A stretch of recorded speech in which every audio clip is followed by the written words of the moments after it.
tidak boleh seseorang yang sudah hampir mendekati sakratul maut, kemudian dia punya ahli waris, kemudian dia membuat wasiat melebihi dari sepertiga harta dia. Lebih takut anaknya tidak punya rumah atau lebih takut anaknya tidak punya Tuhan, Pak?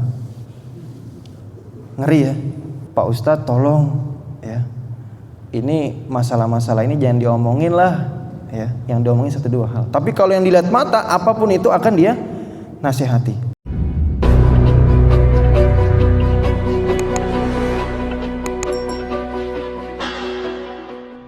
Namanya siapa, Pak? Pak Irwan. Masya Allah, seperti nama abah saya itu. Itu jawabannya seperti ini, karena Allah SWT berfirman, وَلْيَخْشَى الَّذِينَ لَوْ تَرَكُوا مِنْ خَلْفِهِمْ ذُرِّيَّةً ضِعَافًا خَافُوا عَلَيْهِمْ وَلْيَتَّقُوا اللَّهَ وَلْيَقُولُوا قَوْلًا سَدِيدًا. Jadi secara terjemah, ini terjemah dulu Pak ya. Secara terjemah itu, arti dari terjemah bebas dari ayat Al-Quran ini adalah, hendaknya kalian itu takut ketika kalian nanti itu meninggalkan anak atau cucu yang di'af. Di'af itu lemah. Nah, maksud lemah di sini itu adalah tidak memiliki kemampuan hidup atau tidak memiliki harta yang cukup. Nah, makanya para mufassirin ketika mentafsirkan hadis ini mengambillah hukum tidak boleh seseorang yang sudah hampir mendekati sakratul maut, kemudian dia punya ahli waris, kemudian dia membuat wasiat melebihi dari sepertiga harta dia.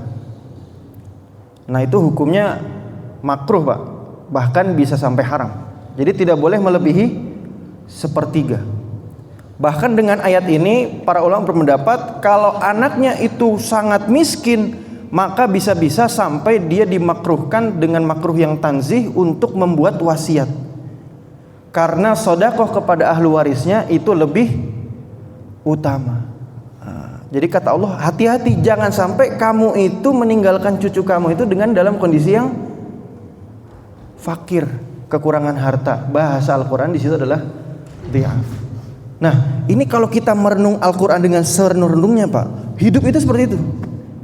Jadi anak itu dia kecukupan. Nah, disinilah yang kurang. Ternyata ayat tersebut masih ada lanjutannya. Kata Allah Subhanahu Wa Taala, ya Allah berfirman, "Falyattaqullaha." Jadi perintahnya apa? Perintahnya adalah bertakwalah kepada Allah Subhanahu Wa Taala. Nah, di sini Allah ingin berikan kita, kalau kita muslim itu dua ini ngumpul. Anak kita kumpulkan secara materi, dan yang paling penting adalah dia bertakwa kepada Allah. Perintahnya jelas di situ, falyattaqullah, bertakwalah. Jadi Allah yang di awal itu sudah mewanti-wanti ya, jangan sampai ahli waris kita itu warisannya sedikit. Tetapi Allah juga ingatkan seolah-olah, dan jangan lupa yang paling penting, anakmu itu harus bertakwa. Lebih takut anaknya tidak punya rumah atau lebih takut anaknya tidak punya Tuhan, Pak? Ngeri ya. Anak tidak kenal Tuhan. Gara-gara tidak kenal Tuhan, banyak sekarang Pak, anak itu kurang ajar dengan orang tua. Dulu itu masih dongeng ya. Yang terkenal Pak, Sangkuriang ya, Maling Kundang. Sekarang bukan dongeng lagi, fakta viral. Bahasa anak muda sekarang FYP Pak. Dapat motor dari mana? Dari nendang pintu. Maksudnya apa? Hasil dari membentak orang tua. Lebih mengerikan anak tidak punya rumah atau anak tidak punya Tuhan Pak? Lebih mengerikan anak itu tidak punya Tuhan. Nah, inilah yang disinggung oleh Allah SWT. Nah, ada kisah yang menarik. Kisah ini diceritakan oleh Dr. Muhammad Ali As-Solabi. Beliau ini pakar sejarah. Beliau nulis sejarah Pak, mulai dari zaman Nabi sampai Khilafah Utsmani. Itu kalau dijejer ya, dua orang berdiri, nah itu tingginya seperti itu, sangat banyak. Beliau pernah mencatat suatu kisah ya, ada seorang mufassir namanya Imam Muqatil. Kalau pentafsir yang paling terkenal siapa Pak? Misalnya mufassir yang paling terkenal Imam Ibnu Katsir misalnya. Ya. Imam Muqatil ini di atasnya Ibnu Katsir, lebih lama. Dewanya dewa lah bahasanya gitu. Suatu hari beliau ini dipanggil oleh khalifah pada waktu itu bernama Abdul Malik bin Marwan. Muqatil datang kemari. Siap khalifah, ada apa ini? Tolong nasihati saya. Dan para ulama terkenal tegas waktu itu. Siap khalifah, mau saya nasihati sesuai yang saya dengar atau yang saya lihat? Cerdas enggak, Pak? Ah, itu ulama tuh. Jadi udah paham dia. Kalau mintanya sesuai yang dengar, saya nggak mau, saya mau mundur. Ya. Karena kan bisa jadi ya, Pak Ustadz tolong ya. Ini masalah-masalah ini jangan diomongin lah ya. Yang diomongin 1-2 hal. Tapi kalau yang dilihat mata, apapun itu akan dia nasihati. Ya sudah, silahkan nasihati aku sesuai dengan apa yang kamu lihat. Baik khalifah, demi Allah, aku telah melihat anak-anaknya Umar bin Abdul Aziz, khalifah yang sebelumnya, ketika meninggal dia hanya meninggalkan 18 dirham saja. Ketika dia meninggal, 9 itu digunakan untuk pemakaman. Berarti sisa berapa? Sisa 9 lagi. Kemudian 6 dirham itu digunakan untuk membeli kain kafan.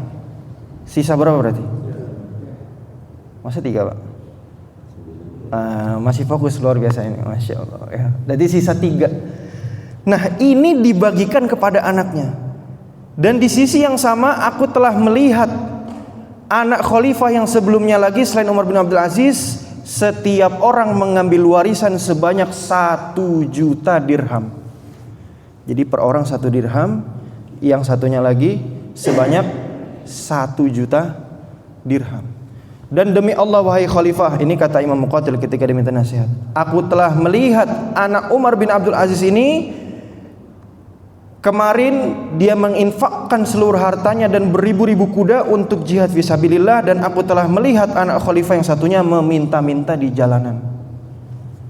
Ternyata ketika Umar bin Abdul Aziz ini meninggal, diceritakan oleh Imam Muqatil, Umar bin Abdul Aziz ini sengaja mengurangkan hartanya dan memberikan sedikit saja untuk anak-anaknya. Alasannya apa? Wahai khalifah, bukankah harusnya engkau menyisakan yang banyak? Iya, tapi keluargaku adalah keluarga pejuang, tidak boleh seperti itu. Maka hanya aku sisakan sedikit. Kalau memang dia akan dibuat maksiat, maka alhamdulillah aku tidak memberikan uang untuk maksiat. Tetapi kalau mereka akan membuat tersebut untuk berbuat baik, maka pasti Allah akan melipat gandakan nominal yang sangat sedikit, dan aku akan yakin. Karena beliau yakin, Pak, wa may yattaqillaha yaj'al lahu makhraja. Dan barang siapa yang bertakwa akan Allah berikan jalan buka. Dalam ayat yang lain, barang siapa yang bertakwa yarzuqhu min haitsu la yahtasib. La yahtasib itu secara terjemah apa, Pak? Tidak diduga-duga. Lebih bahasa lagi ya, hisab itu artinya dihitung. La yahtasib itu enggak dihitung. Orang kalau sudah bertakwa, rezeki enggak akan dihitung, Pak. Akan dilipat gandakan, tidak sesuai dengan logika manusia. Nah, Bapak sekalian, maka inilah sebetulnya diajarkan oleh Islam. Jadi kalau kita kembalikan kepada Al-Quran, maka sebetulnya anak kita itu kita didik sebagai orang yang wajib berkecukupan secara materi. Itu bukan saya yang berbicara, itu adalah firman dari Allah Subhanahu wa taala. Dan yang kedua yang paling penting, dia harus kita ajarkan bertakwa. Nah, caranya apa, Pak? Nah, saya mohon paling gampang itu seorang anak kalau mau agamanya beres itu cukup 1. Belajarkan dia bahasa Arab ya. Saya tantang cari 1 orang pemuda, santri apapun itu ya, yang pintar bahasa Arab dan dia tidak paham tentang agama. Hampir tidak ada, Pak. Silakan cari, sok ya. Tapi kalau orang belajar fikih masih agak keblinger, itu masih ada, Pak. Ya, orang-orang liberal ya, jaringan Islam liberal itu paham fikih ya, tetapi dia tidak paham Islam secara seutuhnya. Nah, maka saya mohon seluruh profesi anak kita kembalikan kepada dia. Tidak usah kita paksa. Mau jadi dokter silahkan, mau jadi pilot silahkan, mau jadi PNS silahkan, tapi wajib belajar bahasa Arab. Kursus bahasa Inggris saya bayarkan, kursus bahasa Arab juga saya bayarkan. Mau kursus komputer saya bayarkan, kursus bahasa Arab juga saya bayarkan. Dan percayalah, insya Allah di hari tua nanti Pak, itu tinggal memanen saja, insya Allah. Itu selama teman-teman saya semua yang belajar bahasa Arab, itu pasti di hari tuanya orang tuanya itu bangga. Walaupun dia melarat, tetapi dia masih kembali kepada Allah Subhanahu wa ta'ala. Mayoritas ya Pak, mayoritas. Walaupun kadang ada saja ya. Nah maka ini menjadi renungan bagi kita semua ya. Jadi rumah yang kokoh itu bukanlah rumah yang tidak kehujanan Pak, tapi rumah yang kokoh itu adalah rumah yang kehujanan tapi tetap berdiri. Maka anak kita itu anak yang sukses belum tentu anak yang kaya. Tapi tidak masalah kita jadikan anak yang kaya. Tetapi anak yang sukses itu adalah mau dia kaya, mau dia miskin, tetapi dia faham tentang agama.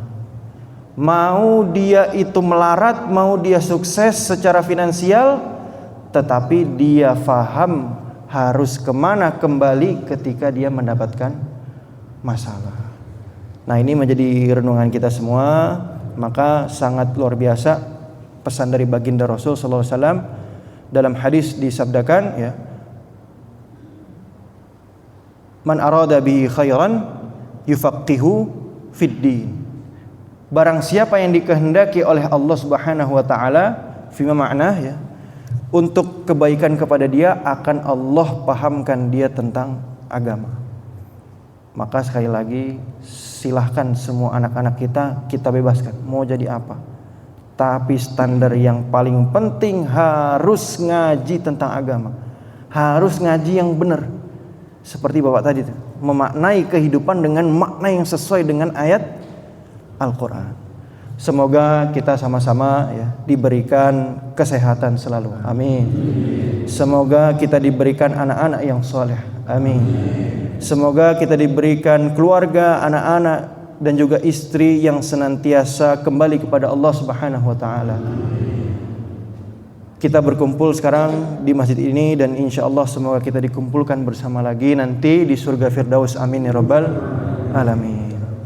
Mungkin sekian Bapak sekalian ya, semoga kita dihitung oleh Allah Subhanahu wa taala sebagai orang-orang yang senantiasa menuntut ilmu, tafaqquh fid din di masjidnya, di rumah Allah Subhanahu wa taala. Apabila ada kesalahan mohon maaf, apabila ada kebenaran maka dari taufik dari Allah Subhanahu wa taala. Assalamualaikum warahmatullahi wabarakatuh.